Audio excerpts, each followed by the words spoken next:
Chers amis, bonjour. On se retrouve aujourd'hui pour parler, ainsi que je vous avais dit dans un précédent short, d'un ouvrage sur la Wicca. La Wicca, tout simplement, par Scott Cunningham. J'ai posé des questions à 2-3 Wiccans, pour savoir s'il avait lu, ce qu'ils avaient pensé précisément, enfin plus ou moins précisément, pardon. Et je vais vous livrer, moi, après lecture et relecture, en 2 ou 3 vidéos, parce qu'une seule étant limite avec mon appli à 90 minutes par vidéo, c'est trop long. Et même vous, ça va vous agacer. Au bout d'un moment, vous allez décrocher. Donc, voilà. Pour résumer qui je suis, moi, pour parler de Wicca, de ce livre, sans être Wiccan, eh bien, je me présente. Je m'appelle Sylvie, comme vous avez vu sur le nom de ma chaîne. J'ai un parcours qui a commencé par l'église chrétienne catholique, au niveau de mon éducation, maternelle, primaire, secondaire, avec une partie de mon secondaire et de mon primaire dans le public. J'ai été pendant pas mal d'années dans le milieu goth. Je suis toujours m'habillée en noir, la corbeau ou la corbaque et dissiper mon petit intérieur. On pourra se demander si c'est pas Halloween chez moi toute l'année.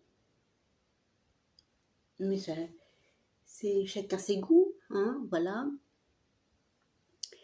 Et j'ai eu quelques approches de différentes religions autres, minorités chrétiennes, autres religions donnant une place importante à la sorcellerie.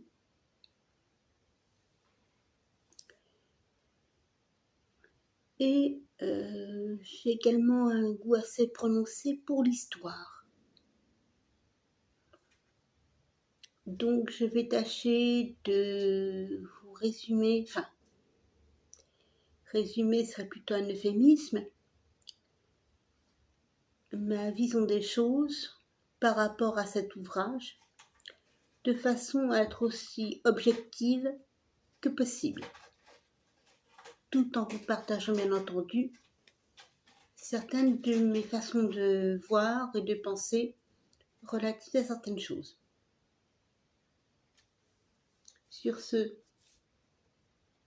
à la vôtre et à de suite.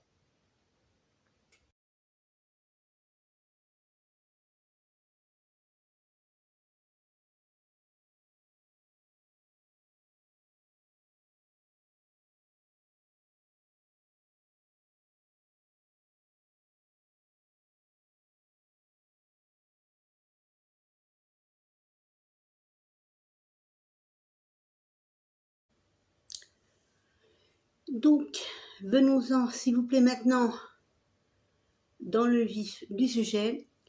On va commencer donc par le commencement, à savoir la préface et l'introduction. Donc,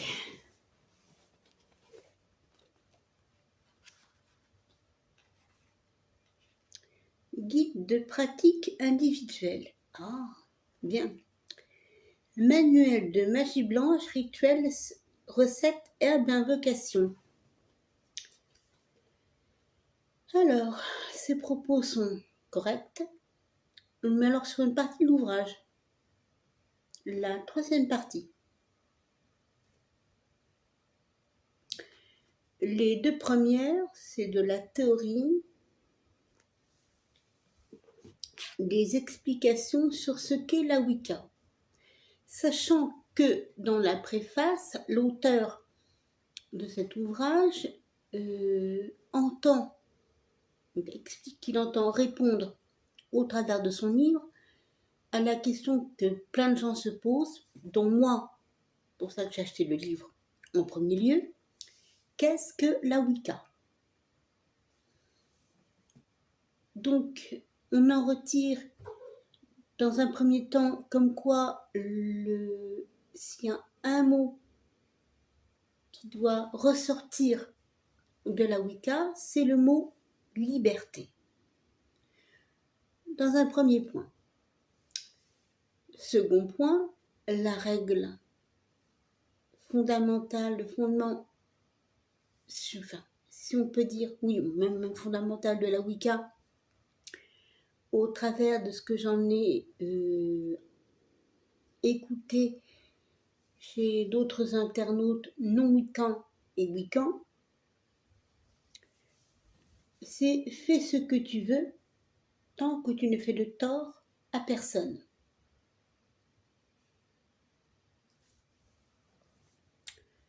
Ce en quoi notre ami Mr. Cunningham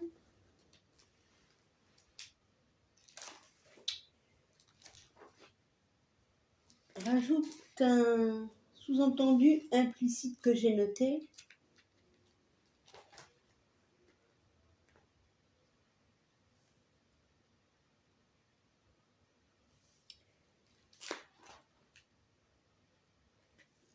Et qui se trouve être assez intéressant. À savoir que si on se fait du tort à soi-même, on maltraite son corps par exemple, une mauvaise nutrition, négligence de sa santé, on enfreint ces règles, on enfreint cette règle.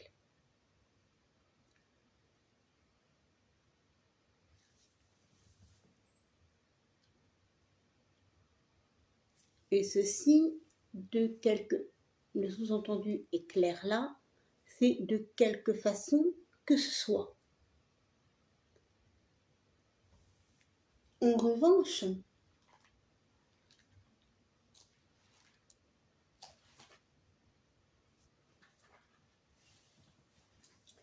lorsque l'on revient sur le fait que la Wicca est une religion de sorcières, ce n'est pas la seule. En effet, le vaudou donne également une grande part de ses pratiques à la sorcellerie. Enfin, il lui laisse une très large place. Et pourtant, ce n'est pas que de la sorcellerie, vu que le vaudou, originaire d'Afrique, a pour base le culte des ancêtres. Certains confondent parfois vaudou et macumba. Alors que, sauf erreur de ma part, je peux me tromper sur ce point. J'ai jamais pratiqué la macumba et je n'ai eu qu'un tout petit aperçu du vaudou. Tout petit. Donc, comme je dis, le vaudou originaire d'Afrique et la Wicca, mon Dieu, la macumba, elle est originaire des archipels atlantiques le long des côtes américaines, c'est-à-dire Jamaïque, sauf erreur, Antilles françaises sans doute, Puerto Rico, Cuba. Cet archipel-là, ou ces archipels-là essentiellement. Mais lesquels, de façon précise, je ne saurais vous dire, je ne me suis pas suffisamment documentée sur la macumba, voire pas du tout, sachant que ce n'est pas à la macumba que je m'intéresse. Bien qu'il soit bon de se documenter dessus, d'en savoir un petit peu plus, simplement pour s'informer dessus lorsqu'on s'intéresse aux sciences occultes, à l'ésotérisme. Sachant que Scott Cunningham dit que la première religion mondiale qui soit venue est le chamanisme. Là, personnellement, je trouve à redire. Pourquoi? Eh bien parce que quand on regarde les origines des divinités wiccanes et le monde n'étant pas résumé au territoire où se trouvaient les chamans, même dans l'Antiquité ou au Néolithique,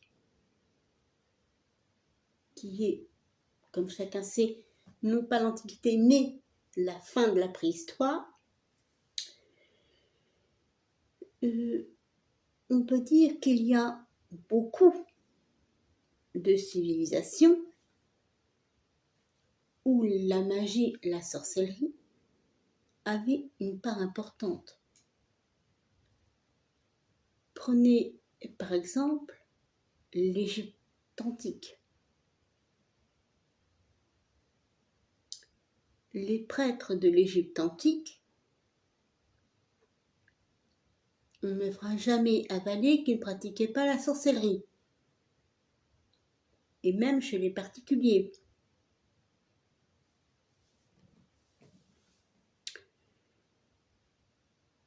Grèce antique, polythéiste également.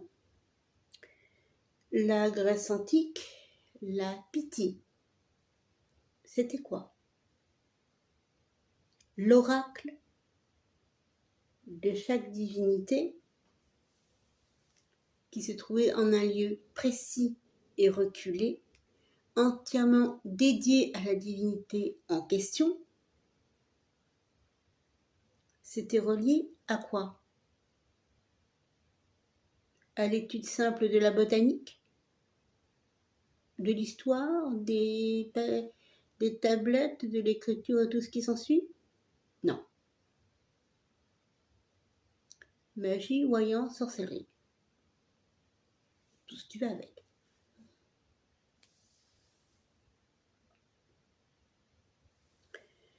Les druides. Ils étaient quoi? Quelque part, des sages, très sages, et des sorciers. Les vikings, également, avaient pas mal de sorcellerie chez eux, et en ont certainement toujours.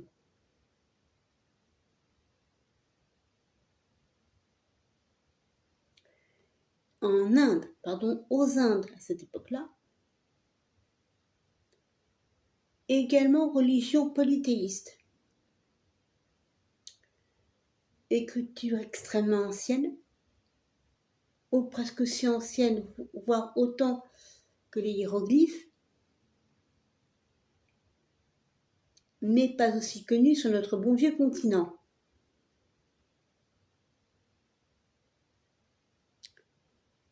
Là également, la magie était omniprésente.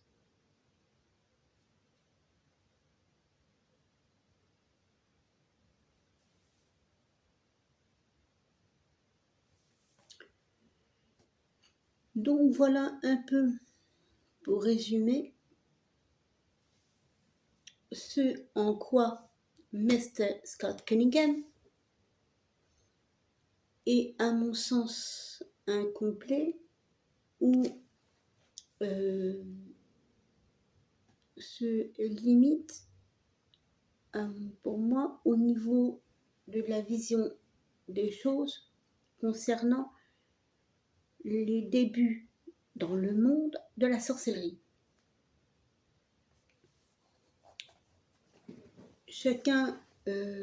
Beaucoup de gens, pensent que la Wicca c'est la sorcellerie et la sorcellerie c'est la Wicca.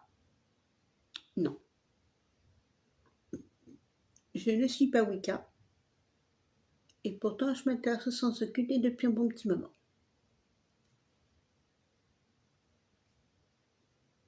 Ouais, mais t'es gothique. Et alors? Ça ne veut rien dire. Il y a des gothiques qui ne touchent pas du tout à la sorcellerie, qui ne croient pas du tout à ces trucs-là.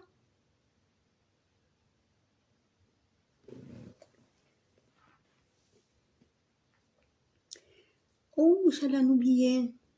Amérique du Sud, les Aztèques, les Incas.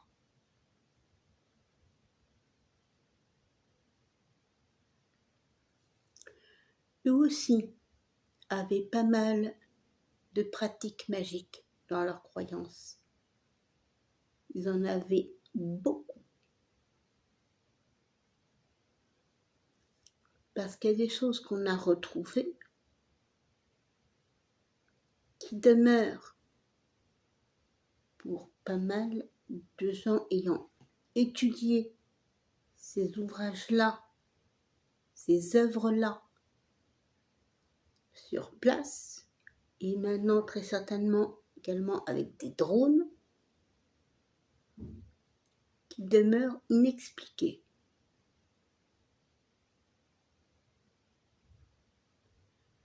Comment ces œuvres, à grandeur nature, la taille d'un champ, ont-elles pu être réalisées de mains humaines? Surtout si on considère que ces ouvrages-là ont plusieurs siècles, voire plusieurs millénaires. Comment cela peut-il être possible? Remarquez, on a bien construit les pyramides.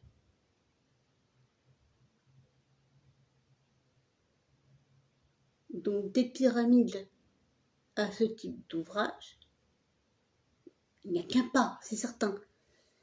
Mais quand même, la Wicca, religion de sorcière. Là, on va s'amuser un brin. Enfin, certains, peut-être un peu moins. Pardon. Effectivement, parce que, donc tout à l'heure, j'ai cité toutes les religions extrêmement anciennes, existant bien avant l'ère chrétienne.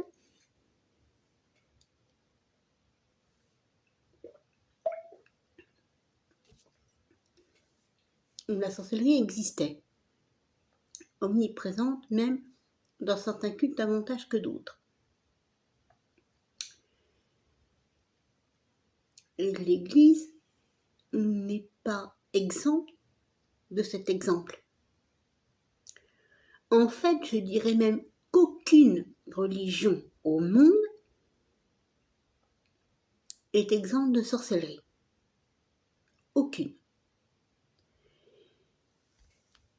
Montrez-moi, si vous n'êtes pas d'accord avec moi, une seule religion où il n'y a pas une once de sorcellerie. Montrez-moi-en une seule. Que préférez-vous pour tenir pendant vos recherches? Thé, café, energy drink? Combien de litres, s'il vous plaît? Ou vous allez sans doute préférer faire ça chez vous, à proximité de votre lit, ou au moins d'un sofa convertible. Parce que, à mon avis, vous allez en avoir besoin. Ben oui, pour quand même reprendre des forces pendant les recherches.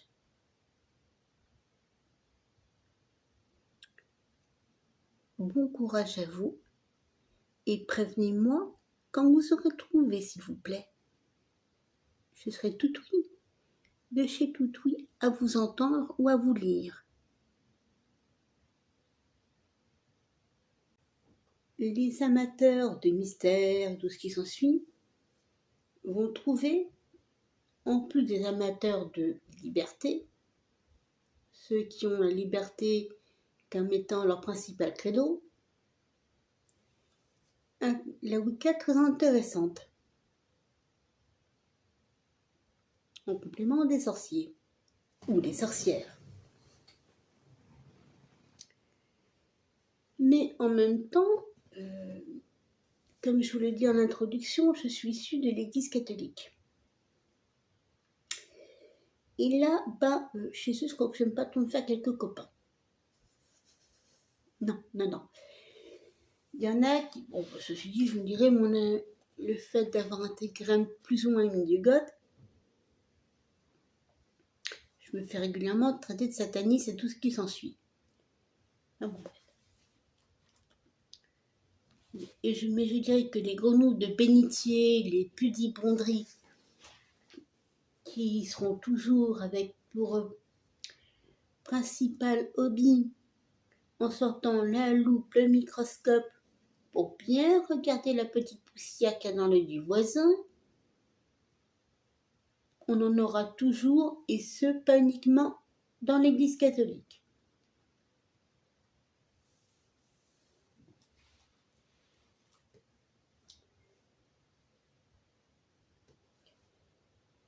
Sachant à savoir que l'Église, comme chacun sait, à l'époque médiévale, tout ce qui était sorcière, sorcier, si on pratiquait, qu'on y avait quelques affinités, valait mieux fermer son clapet. Faute de quoi, on passait assez rapidement de vie à trépas, prêtre emprisonné, et ça ne se faisait pas vraiment sans douleur, étant donné qu'on avait le droit au feu du bûcher. On avait le malheur d'avoir des affinités avec un chat, surtout s'il s'agissait d'un chat noir, on était directement accusé de sorcellerie. Et on supportait le même sort que si on avait été sorcière. Donc, en même temps, il faut savoir donc qu'à la même époque, on a eu des érudits, je dirais, même pas forcément à cette époque-là, à d'autres époques avant et après cette époque troublée que fut le Moyen-Âge, je dirais des érudits, des gens qui, religieux de l'Église catholique, passaient leur temps à consulter des archives, à faire de l'archéologie, des historiens de l'Église. Et ils se sont un petit peu penchés très certainement, sur les points communs qu'il pouvait y avoir, ou se sont dit que pour certaines choses, ce qui était à l'époque des ancêtres des Wiccans, on pourrait dire les choses ainsi, il y a certaines choses sur lesquelles ils ont peut-être pas tout à fait tort. Ah oui, ils ont peut-être même plutôt raison. À creuser. Ah non, mais ils sont pas négatifs que ça, ceux-là. Ah mais non. Oh. C'est à peu près ce qu'ils ont dû se dire. Bon, après,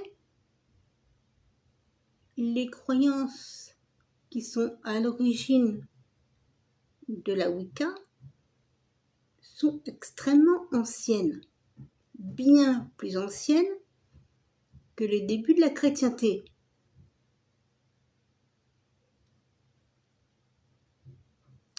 Et on retrouve des similitudes en comparant dieux et déesses de certaines religions antiques polythéistes aux saints et saintes anges et archanges de l'Église. Je peux me tromper, mais il y a quand même certaines choses qui, à ce niveau-là, se regroupent. Dites-moi en quoi je débloque si c'est le cas.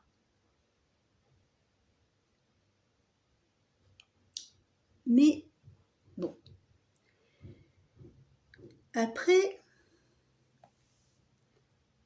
Comme j'ai dit, vous aurez toujours des grenouilles de bénitier, des pudibonderies, qui, comme je l'ai expliqué dans une précédente vidéo relative à l'histoire de la montre et au gaucher, très mal vu, la main gauche considérée comme la main du diable.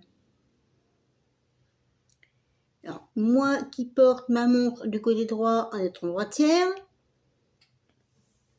en plus d'être gothique, je me fais regarder bizarrement. C'est limite, ils n'auraient pas me jeter un seau de flotte bénite sur la tronche. Ah non, mais limite. Régulièrement, limite. Et je dois pas, dans ce sens, en ce cas-là, être vraiment la seule, quoi. Mais, bon. Pose question.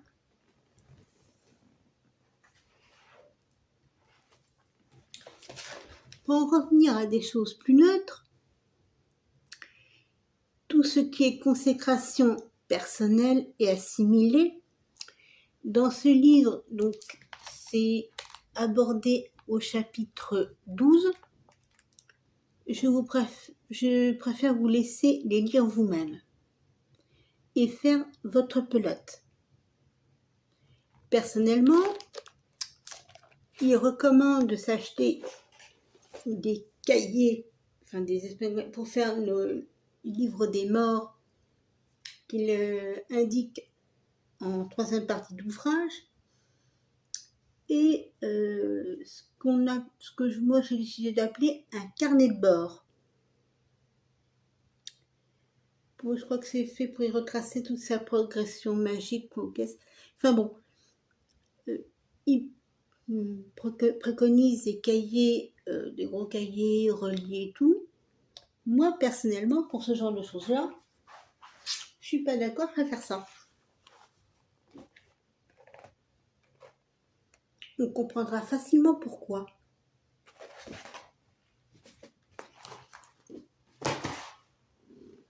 Ben oui, un classeur, c'est rechargeable à volonté, chers amis. Un cahier, quand il est plein, il est plein. Oh bon, c'est sûr, au bout d'un moment, mon classeur, il va pouvoir contenir de feuilles, c'est certain. Mais ça va prendre même plus de temps qu'un cahier. Je peux marcher à côté de mes chaussures. Hein.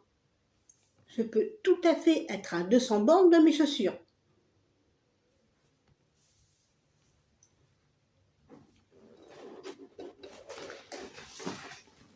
Mais les offrandes en elles-mêmes à offrir à la déesse ou au dieu, ce n'est pas nouveau du tout comme chacun sait. Dans le bouddhisme, il est de coutume, sur les petits hôtels qu'on peut trouver dans pas mal de restaurants asiatiques, un petit peu de nourriture, un petit peu de boisson, généralement c'est du thé.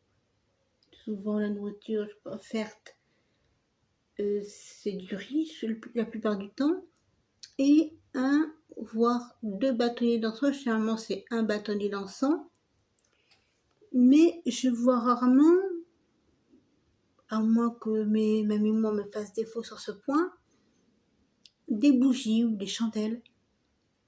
En revanche, l'Église catholique, encore eux, oh mince, agaçante celle avec son église. Les bougies sont omniprésentes et sont là constamment. Ce qui est en offrande,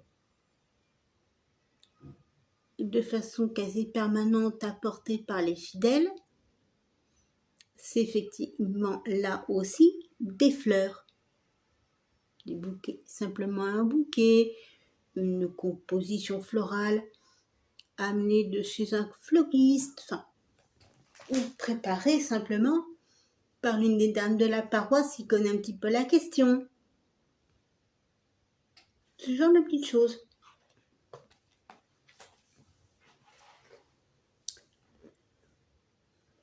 Et ça, selon le culte, on a vu également dans l'Égypte antique, avec la vénération que l'on sait apportée par les Égyptiens à leurs défunts, tout ce qui leur était apporté aux défunts en offrande de victuailles, de vases, de poteries, de couverts, enfin bon, un véritable trousseau pour aider le défunt dans sa vie dans l'au-delà.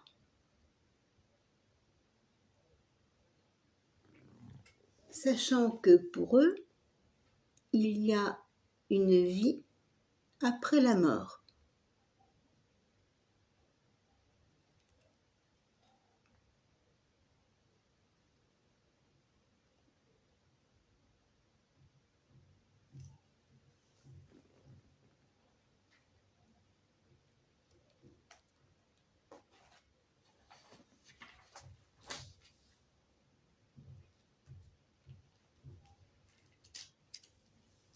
Mais je dirais également, pour compléter les propos, au niveau de la Wicca et des actes, des tâches de bienfaisance, la Wicca étant, d'après ce que j'ai pu lire, une religion bienfaisante, où le mal n'est pas admis, que c'est quelque chose dans laquelle on se regroupe. Enfin, que dis-je, mon Dieu, on se rejoint. Sachant qu'en même temps, dans l'Église, comme dans toute religion, la plupart d'entre elles, c'était évident, vous allez avoir des gens qui vont participer à des bonnes œuvres. Je pense plus particulièrement à des œuvres envers les plus démunis, pour se faire bien voir. D'autres pour se donner juste bonne conscience.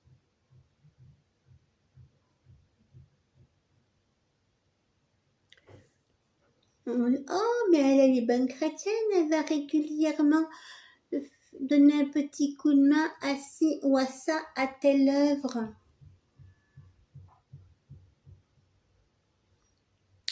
Oh, ben, elle était à la journée de la Sous-Saint-Eustache. Elle est bonne chrétienne. Ben, je suis bonne chrétienne, j'ai participé. Ah bon? Oh, dis-moi la mère. Tu as participé pourquoi au juste? Te montrer, faire la belle ou avoir un réel intérêt pour les gens qui sont invités par la soupe?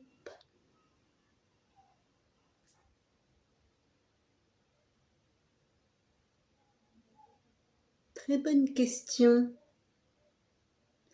Question extrêmement pertinente.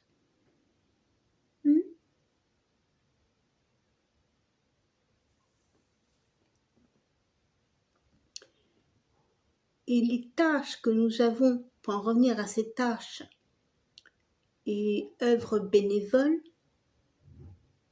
là on se regroupe également et où pas mal ont encore beaucoup à faire pour pouvoir faire office de bons élèves ou pas trop mauvais élèves, se situe au niveau de l'environnement.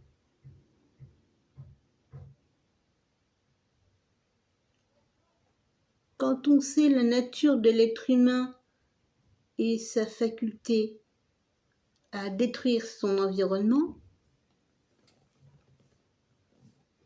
mais je reviendrai sur ce détail-là plus après.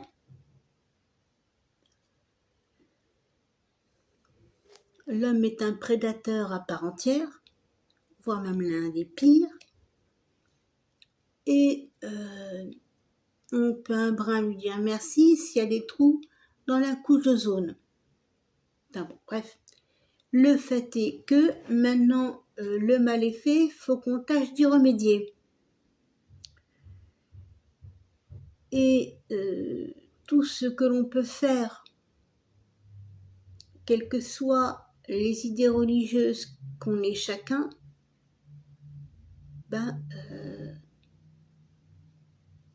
on doit le faire. Il y a à le faire. Bien entendu, ça doit être fait dans le respect de chacun. Et je pense que là, on se regroupe. On se rejoint.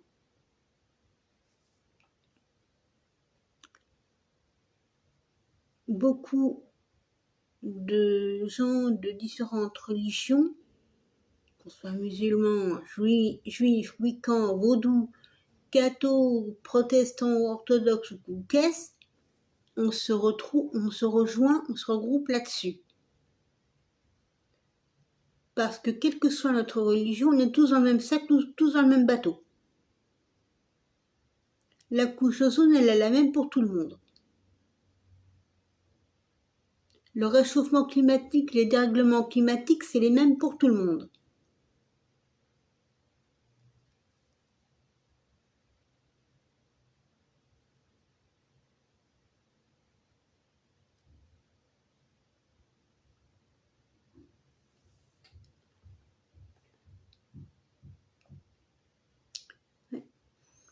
Et là, c'est une très bonne chose.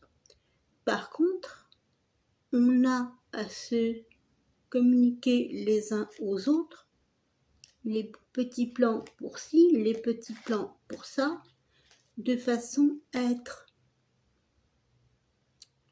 de meilleurs élèves en matière d'écologie et d'environnement.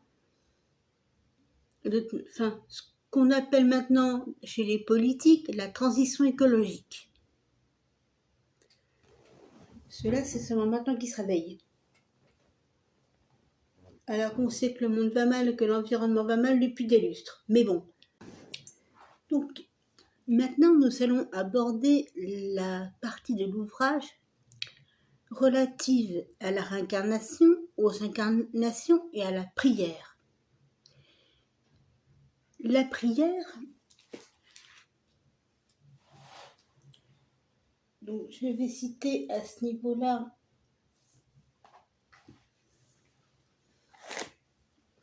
que c'est simplement une forme de concentration de la communication avec le divin. Donc lui dit les divinités, personne pour moi c'est le divin. Il n'y a qu'un seul, pas forcément. Ça va englober le polythéiste et le monothéisme au niveau religieux.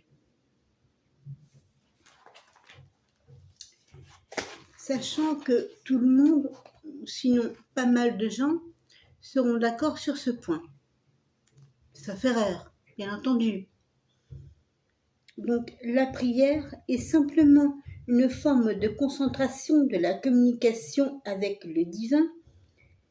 Si la concentration dure longtemps, des énergies seront projetées avec les pensées et sont susceptibles d'exaucer la prière avec le temps.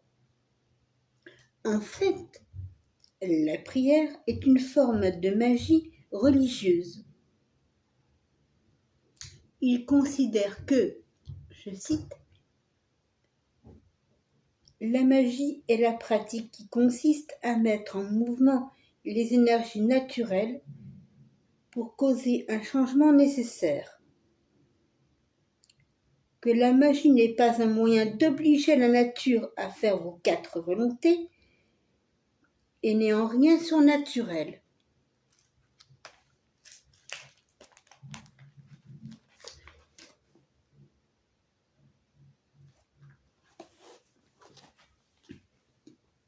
Comme je disais tout à l'heure, La magie, la prière magique peut nous aider en demandant au divin, Dieu, déesse, selon ses croyances, à nous aider nous-mêmes. Mais, comme je l'ai dit également, pour rappeler un précepte du culte vaudou, aide-toi et le ciel t'aidera. Le vaudou y sera peut-être pour quelque chose.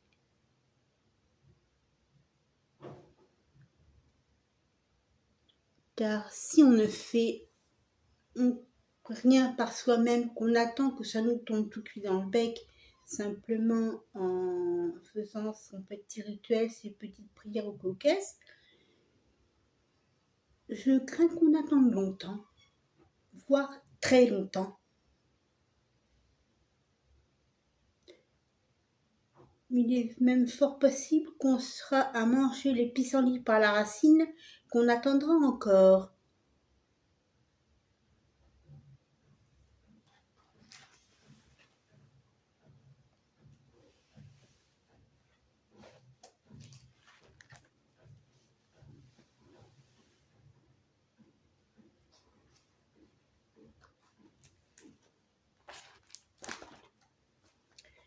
La réincarnation est maintenant connue de pas mal de gens. Mais quelle importance y attachons-nous? Quelles questions, je pourrais même dire, nous posons-nous face à la réincarnation?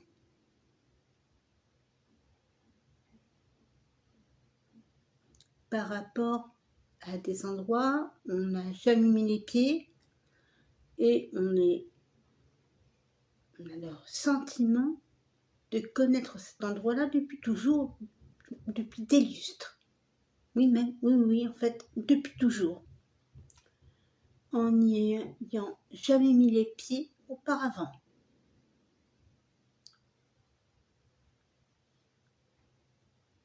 Comme des connaissances qu'on n'a pas dans cette vie-là, parce qu'on n'a pas fait les études pour, parce qu'on n'a pas appris en conséquence, que l'on a.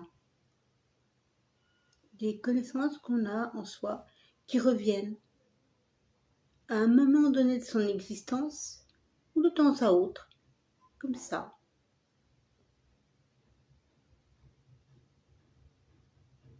Ça peut laisser dubitatif,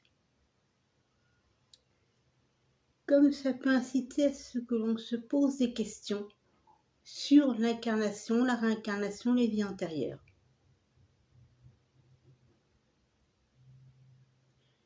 Comme le fait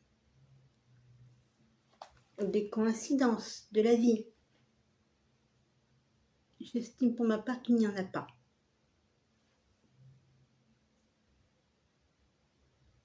Pour moi, les coïncidences, non. Ah, il peut. C'est possible, je ne retirerai rien à quelqu'un qui me démontre comme quoi les coïncidences ne sont simplement que des coïncidences.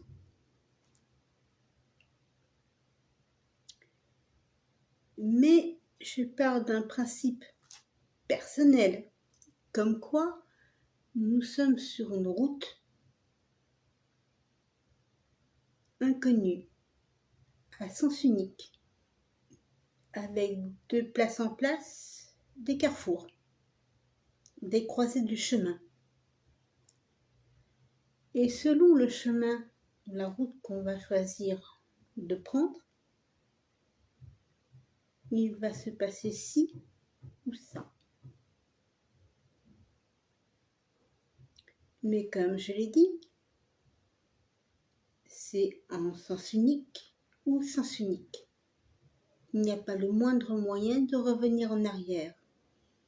Et lorsque l'on est à la croisée de ces chemins, à ces carrefours de notre route d'existence, on fait appel à son libre arbitre.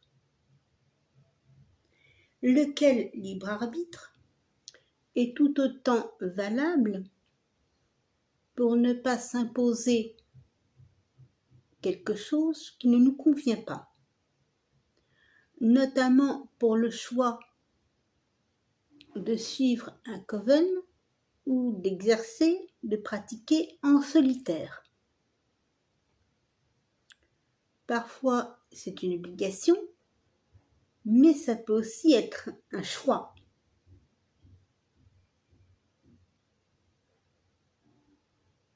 Je vous le dis, je le redis, je ne suis pas Wiccan. J'ai mes convictions, mes idées. Certaines idées de cet ouvrage rejoignent les miennes, d'autres ne les rejoignent pas.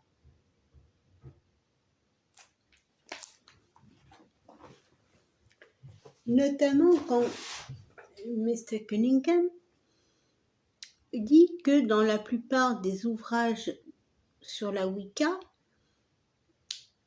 cela incite le néophyte, le profane, à aller vers des covens plutôt que de la pratique en solitaire, pour lequel il dit avoir créé son livre.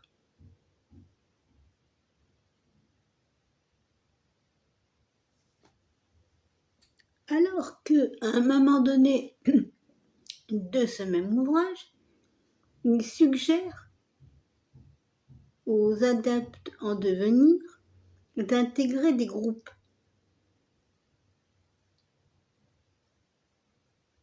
Contradiction, dites-moi. Contradiction. Quand vous avez un panier de fruits et de légumes, vous allez manger tous les fruits et les légumes. S'il se trouve dans ce panier des fruits ou des légumes, comme par exemple moi je ne peux pas piffrer le pamplemousse, j'ai hors des carottes, il va y avoir du pamplemousse et des carottes, je les mangeais quand même si je n'aime pas ça? Non. De même, dans ce même panier, il y a des fruits pourris, on va les manger quand même? Non. Il y a des fruits gâtés, mais qui peuvent être récupérables. On prend son couteau, on épluche de façon à enlever la partie qui est gâtée et on mange le fruit.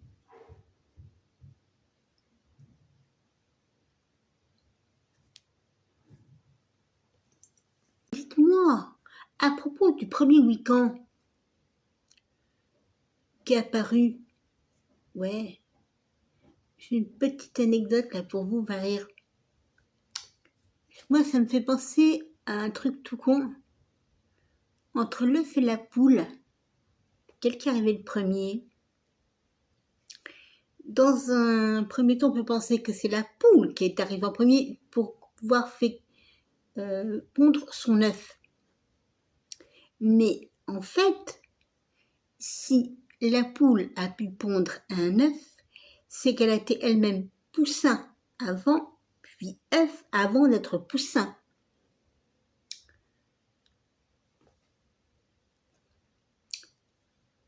Que j'étais là-dessus, vous me dites, hein? Oui.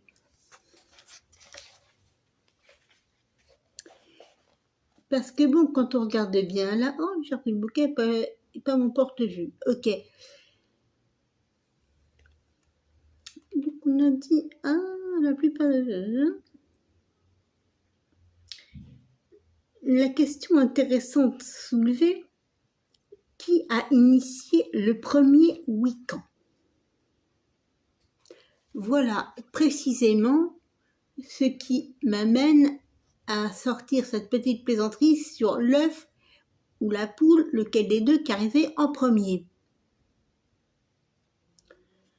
Parce que s'il fallait une initiation pour initier des Wiccans, le premier Wiccan, il a été initié par qui? Alors, si vous avez la réponse, messieurs, dames, je vous en prie, dites-moi. Je ne suis pas Wiccan, ça fait la énième fois que je le dis dans cette vidéo, d'accord? Et de ce fait, je serais tout à fait intéressée de savoir quoi. Et ça intéressera également bon nombre d'internautes se posant aussi cette question, étant dans le même cas que moi, ou même débutants qui n'ont toujours pas la réponse. Donc, en annexe 1, à la page 273, Mr. Cunningham nous propose des adresses où se rendre. Mais alors, on s'aperçoit que ces adresses-là, à part le site internet pour le Circle Sanctuary, c'est au State.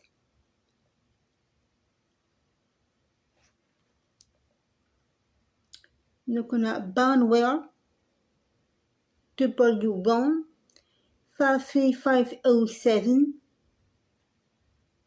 circlesanctuary.org. Donc, circlesanctuary.org. Donc, on peut s'adresser au site internet, mais alors, 8 heures de coucou pour aller faire son shopping, pouf, ça fait un peu loin. Il y a pas mal de boutiques dans Paris, enfin, il y en a quelques-unes. Paris et banlieue. Personnellement, je connais une à Paris, une en banlieue.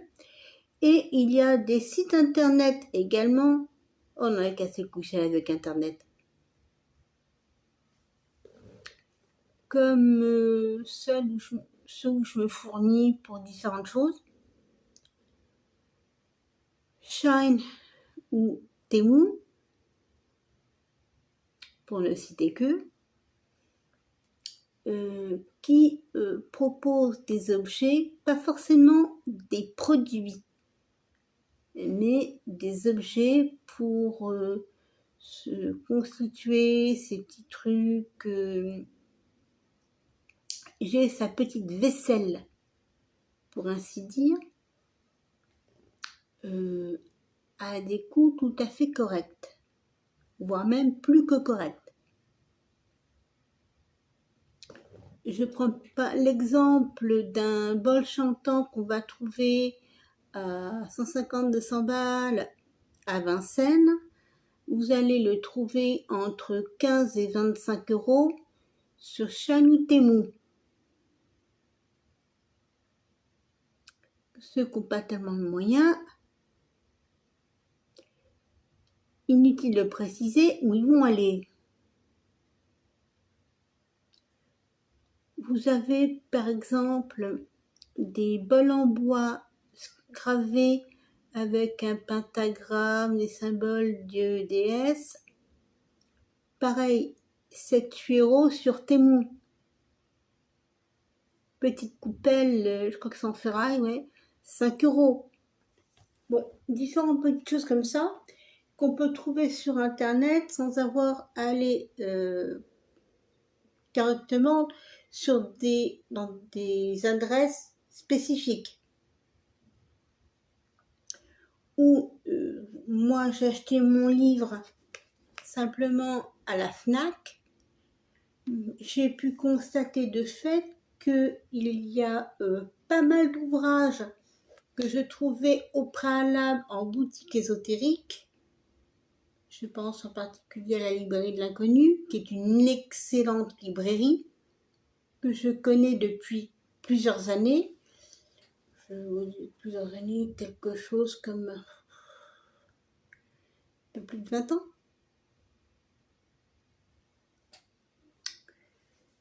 Et que je trouve maintenant, qu'on peut maintenant trouver à la FNAC.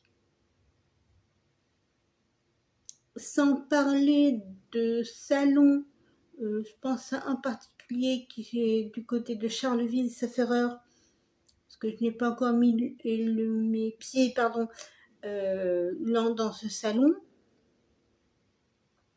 Pour l'instant, j'ai un petit peu d'autres priorités que de m'occuper de cela.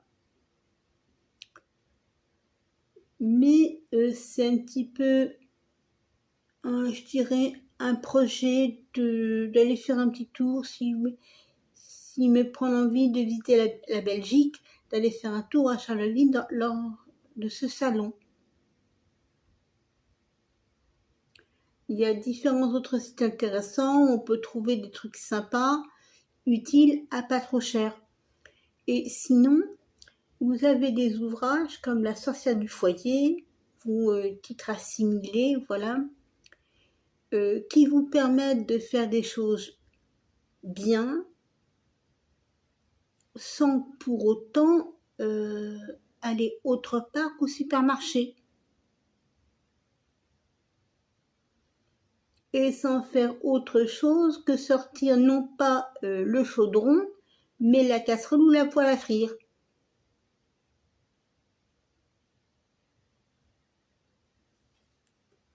Et ouais, moi personnellement, j'ai un petit boulot que je vais entreprendre d'ici peu, c'est de décortiquer des petits bouquins de cuisine que j'ai, de noter les ingrédients, tous les ingrédients, de les classer selon ce que c'est, des légumes, des fruits, des viandes, poissons, enfin bon, ces produits céréaliers, herbes aromatiques que j'en passe, c'est des meilleurs.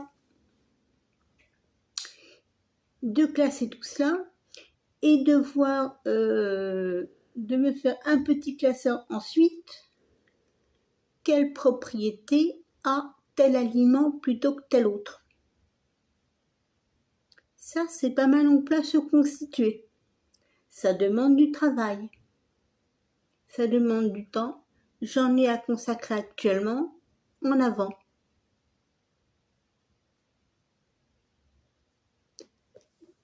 Donc la suite des événements, je ne vous parlerai pas du troisième volet, donc le livre des ombres des pierres debout, mais je dirais que la suite des événements pourrait être une approche personnelle de, je dirais moi plutôt ma vision des choses, enfin une autre vision des choses concernant la magie, la sorcellerie, tous ces trucs-là. Comme on a vu, je m'y intéresse assez, mais là où M. Cunningham n'a pas tort, c'est qu'il faut beaucoup lire. Il n'a même pas tort du tout là-dessus. Je suis tombée sur des ouvrages qui étaient bien, mais très incomplets. Très, très incomplets. J'avais l'impression de tomber sur des résumés, sur des condensés de ce que j'avais à connaître. Mais ça, chers amis, je vous en parle la prochaine fois. Salut, salut! Portez-vous bien. Si ça vous a plu, connaissez la marche à suivre. Si vous n'êtes pas abonné pour ne rien rater, pour ne pas rater la suite, merci de vous abonner. Et pour ne rien rater du tout, la petite cloche là tout en haut, reste ne rien louper. Sur ce, merci de regarder cette vidéo et à la prochaine, chers amis.